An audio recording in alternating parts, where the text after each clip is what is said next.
જયેશ રાદડિયા અને નરેશ પટેલનો વિવાદ જોરદાર વકર્યો છે। સોશિયલ મીડિયા પર ધાણીફૂટ નિવેદનોથી ખળભળાટ મચી ગયો। રાજકોટના પાટીદાર અગ્રણી પુરુષોત્તમ પીપરિયાએ જયેશ રાદડિયાના નિવેદનને અપરિપક્વ ઠેરવ્યું। એટલું જ નહીં, પ્રશ્ન હોય તો નામજોગ વાત કરવા પડકાર ફેંક્યો। ઉપરાંત પીપરિયાએ સોશિયલ મીડિયા પર લખ્યું કે સત્તાનો મધ રાજા રાવણનો પણ નથી રહ્યો, તે ધ્યાને લઈ હાકલા પડકાર કરવા જોઈએ। વધુ એક પોસ્ટમાં લખ્યું કે સ્ટેજ મળે ત્યારે થતા શુરાઓએ એકાદ હાકલો પડકારો અમરેલીની દીકરી માટે કરવો જોઈતો હતો। પીપરિયાએ તો ત્યાં સુધી લખ્યું કે રાજકીય તાકાત ધરાવતા હોય તો શું સમાજે તમારાથી ફાટી મરવું। એક ધારદાર પોસ્ટમાં પીપરિયાએ કહ્યું કે જ્યારે પક્ષ સામે સમાજની તરફેણમાં બોલવાનું થાય ત્યારે પાટીદાર નેતાઓ ફાટીદાર થઈ જાય છે। ન્યૂઝ 18 ગુજરાતીએ આ મામલે જ્યારે પીપરિયા સાથે વાત કરી ત્યારે તેમણે કહ્યું કે જયેશ રાદડિયા અનેક વખત ખુલ્લેઆમ આવા નિવેદનો આપી ચૂક્યા છે, જે તેમની અપરિપક્વતા દર્શાવે છે। મારી દૃષ્ટિએ જયેશભાઈ રાદડિયા આ અગાઉ પણ અનેક સ્ટેજ ઉપરથી પડકારાઓ કરી રહ્યા છે નામ વગરના। એમને જો કોઈ પણ પ્રશ્ન હોય તો નામ સાથે રજૂ કરવો જોઈએ અને સમાજમાં પેનિક ફેલાવવાના હેતુસર આવી ખોટા આકલા પડકારાઓ કરવા જોઈએ નહીં। જયેશભાઈએ અવારનવાર આ બાબતના પ્રવચનો કરેલ છે અને સમાજમાં એક પેનિક ફેલાવવા માટેનો પ્રયત્નો કરેલ છે। હકીકતમાં સત્તા હોય સારી બાબત છે, સત્તા હોવી જોઈએ, પણ સત્તાનો સદુપયોગ થવો જોઈએ। એટલે આ રીતે સત્તાનો ઉપયોગ થવો જોઈએ નહીં, ભય ફેલાવવા માટે સત્તાનો ઉપયોગ થવો જોઈએ નહીં। જે કાંઈ એના પ્રશ્નો હોય તો નામજોગ ચર્ચા કરે, નામજોગ આગળ આવે અને સમાજના શ્રેષ્ઠીઓ સાથે વાત કરે। આ રીતે જાહેરમાં બોલી અને આવા પ્રવચનો કરવા મારી દ્રષ્ટિએ એ અપરિપક્વતા છે। કારણ તો કોઈ પણ હોઈ શકે, એના વિશે તો હું જાણતો નથી, એને કોઈ દી કારણ જાહેર કર્યા નથી, એટલે કારણ વિશે તો હું ન કહી શકું। પણ જે કોઈ કારણ હોય એ તેમના અંગત કારણો હશે, કોઈ પક્ષના કારણો એવું લાગતું નથી।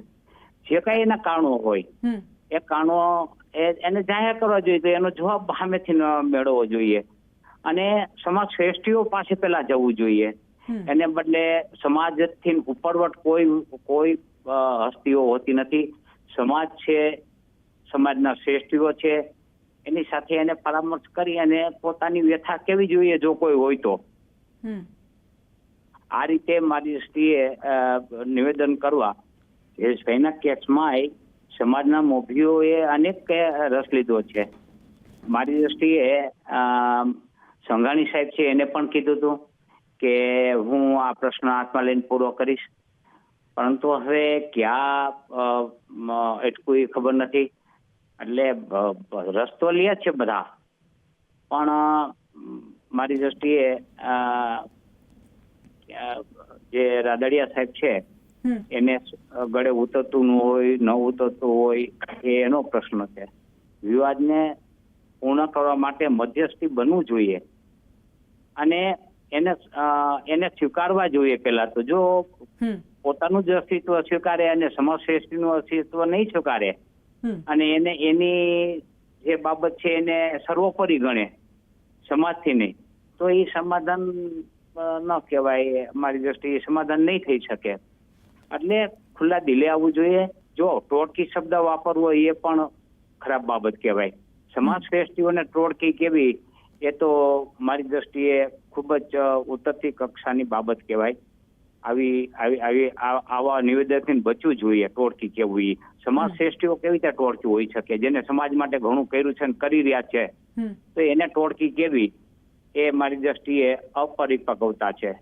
કોઈ પણ સમાજ શ્રેષ્ઠીઓએ રાજકીય કોઈ નિવેદન કર્યું હોય તો મને એક મંચ ઉપરથી થયું હોય તો મને બતાવો કે કોઈ પક્ષને સમર્થન આપ્યું હોય। કોઈ પોતાની અંગત વ્યક્તિ લડતી હોય તો એને સમર્થન તો હું પણ આપો, આપ પણ આપો, કોઈ પણ આપે, એ પક્ષથી પર છે। પણ કોઈ પક્ષના વિરુદ્ધમાં નિવેદન કર્યું હોય ને કોઈ પક્ષના સમર્થનમાં નિવેદન કર્યું હોય એવું મને એક નિવેદન બતાવો। કોઈ શ્રેષ્ઠી હોય સમાજના, એક પણ શ્રેષ્ઠીએ કર્યું હોય। મારી અંગત મિત્રો લડતો હોય તો મારે એને મદદ કરવી જોઈએ અને બધા સ્વાભાવિક કરે, એ લાગણી છે। પણ કોઈ પક્ષ વિરોધી નિવેદન કર્યું હોય એવું મારી દ્રષ્ટિએ મેં ક્યારેય જોયું નથી. જયેશ રાદડિયાએ નામ લીધા વિના જ ખોડલધામના નરેશ પટેલને ફેંકેલા પડકારથી પાટીદારોમાં બે ભાગલા પડી ગયા છે. સોશિયલ મીડિયા પર હવે નરેશ પટેલ જૂથ સક્રિય થયું હોય એવું લાગી રહ્યું છે.